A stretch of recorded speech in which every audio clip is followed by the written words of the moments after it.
Hello guys, welcome to back my YouTube channel. मैं doctor Rajesh Kumar Tiwari आज फिर उपस्थित हुआ हूं एक नए टॉपिक के साथ। आज का टॉपिक है electric field due to an infinite non conducting sheet of charge या शीट प्लेन ऑफ चार्ज भी बोल सकते हैं। देखिए, मैंने यहाँ पर एक शीट बनाई है, इनफाइनाइट शीट बनाई हुई है। इनफाइनाइट शीट का कोई मीन्स नहीं है। यहाँ पर सीट को हमने इसलिए इनफाइनाइट बोल रहे हैं क्योंकि जो ऑब्जर्वेशन डिस्टेंस है वो सीट के बहुत ही नियरेस्ट है, तो उस नियरेस्ट पॉइंट के कंपेयर में सीट बहुत बड़ी है।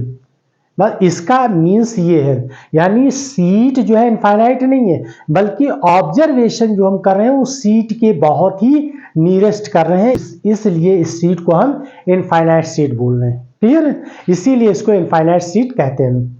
आप देखिए, इस पर जो है एक यूनिफॉर्मली चार्ज डिस्ट्रीब्यूट है और ये सीट कैसी है? नॉन कंडक्टिंग है। तो नॉन कंडक्टिंग के केस में क्या होता है? चार्ज जहां रख दीजिए वहीं पे बना रहेगा, तो इसमें यूनिफॉर्मली डिस्ट्रीब्यूट कर दिया। अब जब यूनिफॉर्मली डिस्ट्रीब्यूट कर दिया चार्ज में, तो अब इसमें क्या करते हैं?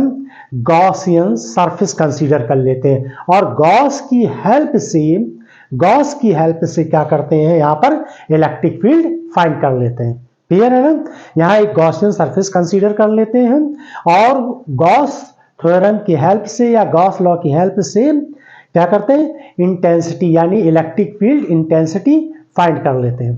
यहाँ पर हमने क्या किया? ये जो सीट है इसके लिए एक गॉसियन सरफेस कंसीडर कर लिया। कैसा है? सिलेंड्रिकल है। तो देखिए, यहाँ पर ये गॉसियन सरफेस बना दिया इस तरीके से। अच्छा, पॉजिटिव चार्ज की इलेक्ट्रिक फील्ड का जो डायरेक्शन होता है वो किधर की होता है? आउटवर्ड होता है, यानी प्लेन यानी चार्ज के आउटवर्ड होगा। और अगर नेगेटिव है तो इनवर्ड हो जाएगा, यानी चार्ज के इनवर्ड हो जाएगा। तो देखिए, इलेक्ट्रिक फील्ड इस साइड भी होगी और इलेक्ट्रिक फील्ड इस साइड भी होगी। और ये थिन शीट भी कहते हैं इसको, हम जो है थिन शीट भी बोल सकते हैं। थिन शीट लेने का मतलब है चार्ज सिंगल लेयर में डिस्ट्रीब्यूट हो, चार्ज किस फॉर्म में? सिंगल लेयर में डिस्ट्रीब्यूट हो, इसीलिए हम इसे थिन शीट भी कहते हैं। अब देखिए, इलेक्ट्रिक फील्ड का डायरेक्शन आउटवर्ड इधर भी है, आउटवर्ड इधर भी है। हम यहां पर तीन तरीके से प्लेन कंसीडर कर रहे हैं।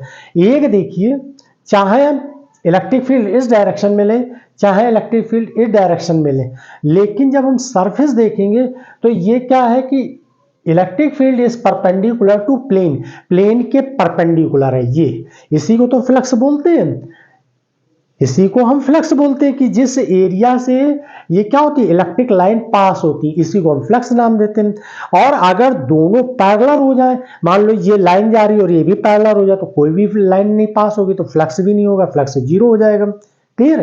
तो अब देखिए, इस जगह पर एरिया का डायरेक्शन आउटवर्ड है, यानी इस जगह पर आउटवर्ड डायरेक्शन हो जाएगा, तो यहां पर तो जीरो हो जाएगा। अब देखिए, ये और ये दो जो कैप हम देख रहे हैं या सरफेस देख रहे हैं, इन्हीं के पैरेलल क्या है? इलेक्ट्रिक फील्ड है, यानी इस सरफेस एरिया के पैरेलल इलेक्ट्रिक फील्ड ये, इस सरफेस एरिया के पैरेलल इलेक्ट्रिक फील्ड ये, और इस सरफेस एरिया के इलेक्ट्रिक फील्ड इस डायरेक्शन में। क्लियर है? इसको हमने सरफेस एरिया जो ये DS1 लिखा है, इसको वेक्टर फॉर्म में लिख दिया, यूनिट वेक्टर DS1। इसी तरीके से यहाँ पर एरिया क्या है? DS2 है, स्मॉल एरिया कंसीडर कर लिया हमने यहाँ पर, तो ये यूनिट वेक्टर के साथ कितना हो जाएगा? यूनिट वेक्टर DS2 हो जाएगा। तो अब गॉस थ्योरम की हेल्प से इसकी वैल्यू निकाल लेते हैं। According to Gauss law, according to Gauss law तो क्या हो जाता है? Close integration E dot DS equal to Q by epsilon naught, ये वैल्यू आ जाएगी। क्लियर है? अब देखिए, चार्ज क्या है यहाँ पर, ये ध्यान देना है, और DS की वैल्यू क्या है इसको ऑब्जर्व करना। तो देखिए, E डॉट DS को लिखेंगे E DS cos 0। क्लियर है? और इंटीग्रेशन का ये साइन बना देंगे प्लस, यानी कि एरिया DS1, यानी इस सरफेस के लिए हमने निकाला DS1। क्लियर है? इसी तरीके से इस सरफेस के लिए क्या हो जाएगा? इस सरफेस के लिए हो जाएगा integration E DS 2 cos 0 plus, जब हम इसके लिए निकालेंगे तो फील्ड का जो डायरेक्शन है, इलेक्ट्रिक फील्ड का डायरेक्शन जो है वो सरफेस एरिया के कैसे है, परपेंडिकुलर है। तो इस जगह पर integration E D S 3 cos 90 हो जाएगा, ये एक दूसरे के परपेंडिकुलर, cos 90 की वैल्यू 0 होती है। अच्छा, इक्वल टू क्या हो जाएगा, Q बाई एप्सिलॉन नॉट हो जाएगी। फिर अब देखिए integration E D S 1 cos 0 की वैल्यू क्या होती है, 1 हो जाती है। यहां पर फिर ये लिख दीजिए integration E D S 2 equal to Q by epsilon naught. Clear है। अब ई को बाहर कर दीजिए इंटीग्रेशन साइन से, इंटीग्रेशन डी एस 1, और यहां पर भी ई को बाहर कर दीजिए integration D S 2 equal to Q by epsilon naught. आप ध्यान दीजिए चार्ज क्या है, क्यू है, और ये चार्ज किस फॉर्म में डिस्ट्रीब्यूट है, सरफेस एरिया के फॉर्म में डिस्ट्रीब्यूट है।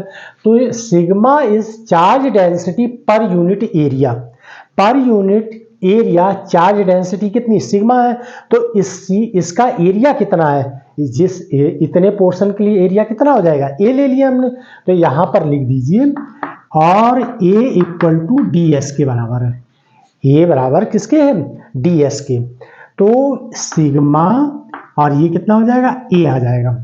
फिर Q इक्वल टू क्या हो जाएगा, सिग्मा ए एस। यहां पर अगर आप डी एस लिखेंगे, चाहे आप डी एस लिखिए और चाहे ए लिख लीजिए, मीन से कही है, तो एरिया की जगह ये वैल्यू आ जाएगी। तो अब यहां पर लिख दीजिए Q की जगह पे, Q की जगह पे क्या लिख देंगे, यहां पर सिग्मा ए और ये एप्सिलॉन नॉट आ जाए। क्लियर। ई ये एरिया किसके इक्वल है, ए के इक्वल है, ये एरिया किसके बराबर हमने माना, देखिए ए के इक्वल माना है। यहां पर भी ये एरिया कितना है इसका, ए के इक्वल है, तो ये ए लिख दीजिए प्लस ई ए, और ये क्या हो जाएगा sigma A by epsilon naught, ये दोनों ऐड हो जाएंगे तो 2EA equal to sigma A upon epsilon naught, A cancel हो जाएगा, E इक्वल टू हो जाएगा sigma upon 2 epsilon naught, sigma upon 2 epsilon naught. तो ये इंटेंसिटी जो निकल कर आई है, किसके निकल कर आई है, infinite non conducting sheet of charge के लिए। तो इसकी यूनिट हो जाएगी न्यूटन बाई कूलम। अब आप इसका स्क्रीनशॉट ले लीजिए। Thanks for watch my video.